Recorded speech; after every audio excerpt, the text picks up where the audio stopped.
mùi sồn buồn tổ năng bày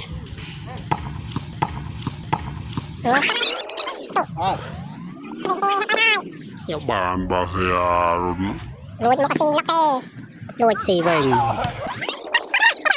người ta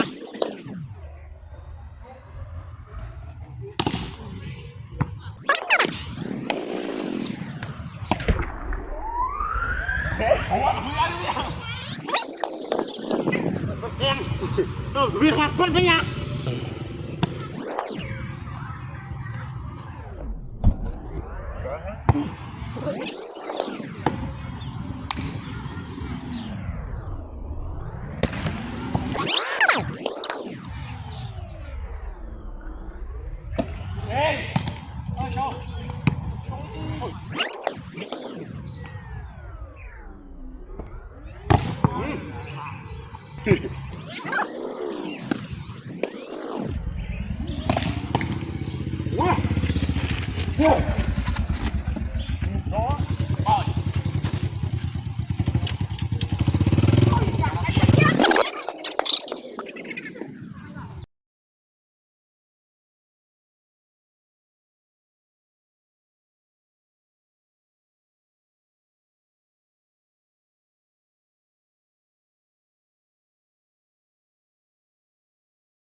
Tiếp à?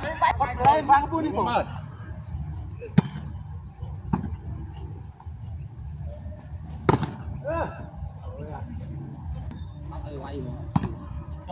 vay bên thôn này vay xa Đẹp không?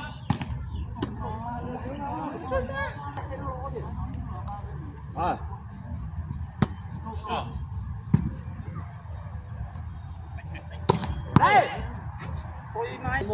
nó khai điện không tranh cho ca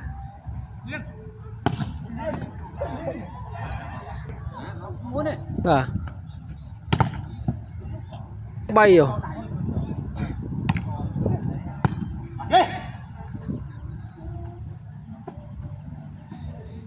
xem đi ra ông đen này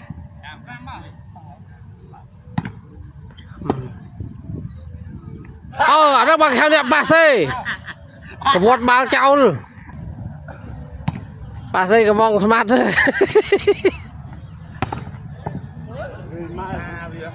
thông về nah thông về chẳng smart nè kho pase nè trâu ui smart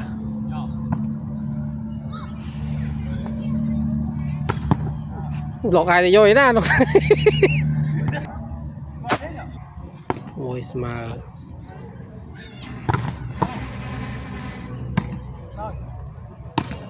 lọc lọc ôi ai ơi chạy leo ôi mà lọc sao mà ôi này thật chọc mày đây mày bal bạt đây chạy chào sai